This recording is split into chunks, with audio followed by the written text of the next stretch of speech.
Welcome, and thank you for joining for another whiskey review. Today, we're going to take a look at the Cadenheads Tamdhu 15-year-old, 46% ABV. Keith, your bottle, you brought it over here. Interesting cask maturation. We pulled it up here online to make sure we got it right. Tell the folks what we're drinking here, buddy. Tamdhu, Tamdhu? No, Tamdhu. Or is it Tamdhu? It's Tamdhu. So a couple years ago, I made Tamdhu 15 just the standard offering, my whiskey of the year. Not because it was the best whiskey of the year, but because at that time, you always look for a 15-year-old that's good bang for your buck, exceptional quality. Tamdhu, for the most part, has been doing good whiskeys and using good casks, doing things the right way. And we all know Cadenheads does things the right way. One of my favorites. So this one is extra, is that right? So I believe it actually is a release is a marriage of 3 casks that were re-racking into Oloroso sherry casks for 1 year, and then again into refill bourbon barrels in October of 2022, and then bottled in September 2020. So probably some type of ex-bourbon maturation, then Oloroso sherry, then back in first fill bourbon. Yep. Interesting. Usually they don't do the bourbon one last, but I tell you what, it's a dark whiskey, and we know Cadenhead is. It's going to be natural color. This one isn't cask strength, but natural color, unchill filtered. I haven't had this one for a while. This is better than I remember. And Keith brought some dark whiskeys today. Wearing my dark White Sox hat, so we're going to get some dark sherry.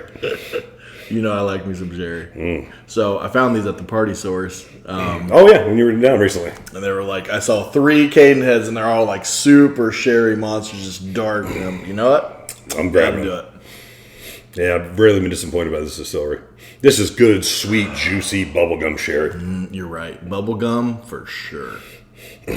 Very easy. I mean, like a lot of Tamdhus, it's a Tamdhu space item. Am I right in thinking that? Yep. Yeah.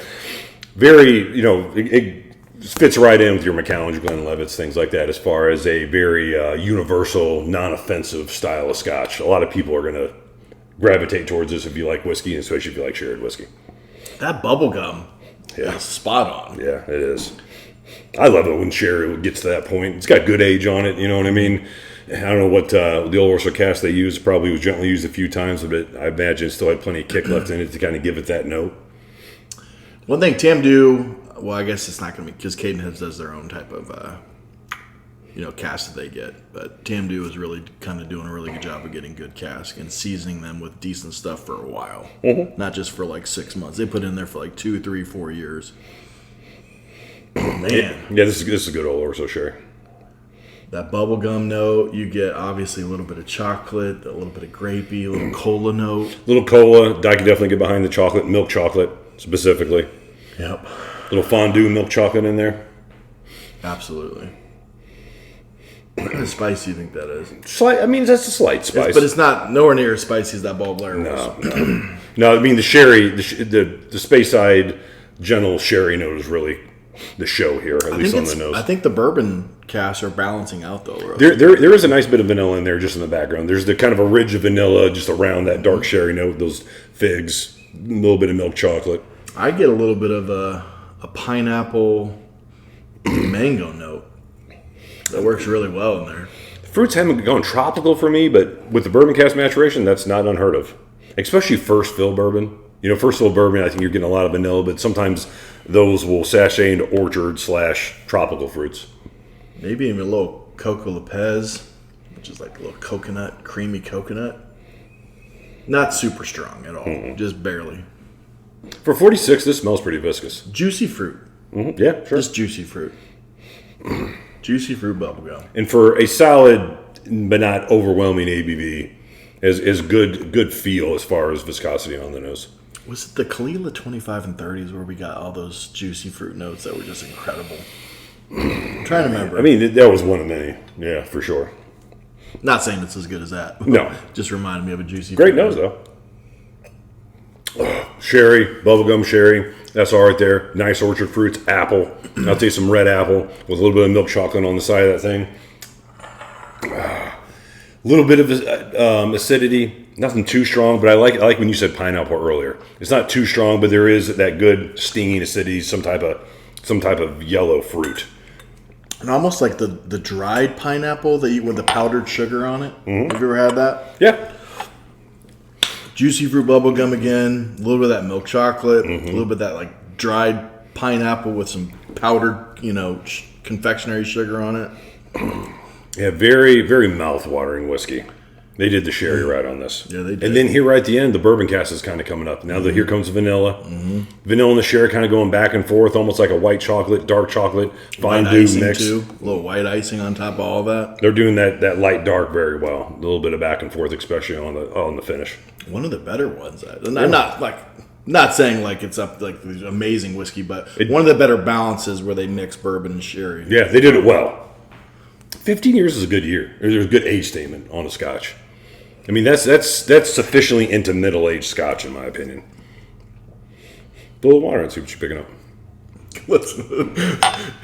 Maybe you better help me out. The last review, I put a little bit. That's good. So I got this new Glencairn water jug, just to make it a little bit easier pouring. Dustin and I tried the pipette, but I broke it because I'm a Neanderthal.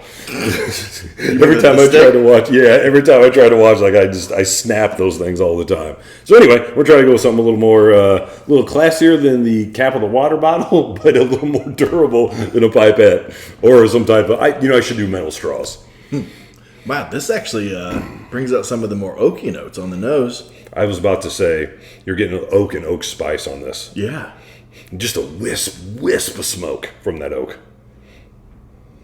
For sure. Yeah, that's pretty nice. It's surprising. Yeah, it's pretty nice. They got the ABV right on this. So I prefer cast strength. I think anyone who's a regular channel knows, me, you, Dustin, we prefer cast strength. But sometimes, man, 46 is the right ABV. Sometimes, to really appreciate a whiskey.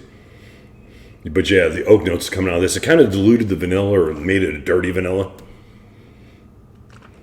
But super enjoyable. It's worth to try it both ways. Always. Because the juicy fruit, bubble gum, all the other stuff just really popped through without the water. But then that does have nice little wood smoke, some other complexities that wasn't there without the water. I love oak and whiskey. Yeah.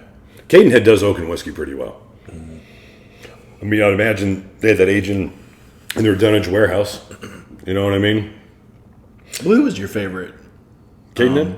No, what is your favorite independent bottler? I mean, Cadenhead's done a lot of good things, but I mean, there's a lot of independent bottlers. Blackadder, Signatory. I know Signatory's had some great ones. I mean, think of that 16-year-old Lefroy, 1998. I mean, that was Boutique. I'll tell you what, Boutique Whiskey Company's starting to put out some bangers, man. I tell you what, that's Strathmill 22. That's worth a conversation or a live stream or something. Yeah. We'll have to get you set up, me, you, and Dustin, do a little live stream, and have there's a bunch of independent bottlers, like what we think of the best independents. We'll try and buy a couple new ones soon. Yeah. Yeah, still nice. So on the nose, it is with water different. I probably prefer it neat. You know what I mean? But I appreciate the oaky notes, and I appreciate the fact that even at 46%, it took water pretty well. That's always a sign of a solid, well-crafted whiskey. What do you think on the palate with the water? I think it brought out some things that I appreciate, and I would, anytime I'm sitting with this, I would add water because it brings out another side. But I do think I really liked how just the immense amount of like mouth-watering flavor came out before the water. It was very mouth-watering initially. Freaking juicy fruit bubble gum yeah, it really was. It was very mouth-watering. Powdered sugar and vanilla. Yeah, with water, I think it's a little bit too watered down. Even at 46, I maybe had diluted it to 42, which again is just really kind of skirting the edge as far as what I like as far as viscosity. But it really didn't do a lot for the flavors. Didn't really bring up the fruity notes that I hoped it would, or didn't make it incredibly vanilla or anything. It brought some oak notes, a little bit of tannins. Yeah. Twinge of sour. Which is in there. Which is all things I could leave out normally if I'm drinking. You don't whiskey. like sour? No, I do, but I would prefer it neat. But no, I mean, again, I like how whiskey's changed. I mean, that's not it. All right. Whiskey score time, Keith. And again, how me and Dustin do this now is whoever's whiskey it is, the other person goes first as far as the score. I have a feeling I'm going to say the same score as you. Very good whiskey. I mean, I appreciate it. I like Tamdhu. It has good age, and I like the sherry cask. Not really super distinctive or super, there were things I liked about it, but nothing stood out in a really great way.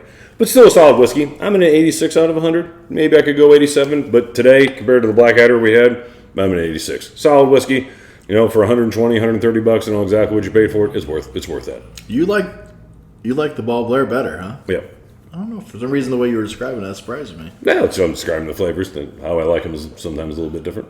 And it was cask strength. So anyway, your thoughts? I think I'm going to go 88 again. Okay. I think I like these about equally. I wish we would have had more of that ball player before, because that was such a small. I rated it higher than you. Yeah. I had it before.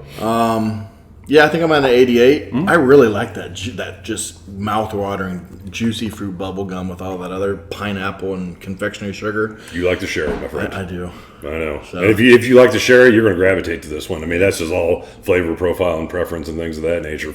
So, I'm definitely not saying you're wrong. I'm just saying, for me, a little bit less than you, but we like different styles of whiskey sometimes. Anyway, those are our thoughts on this particular whiskey. If you guys had a chance to try this Tamdhu Cadenheads, the 2023 version at 46% ABV, let us know what you guys think. Until next time, Keith, what do we wish the folks? Happy drinking. See you next time.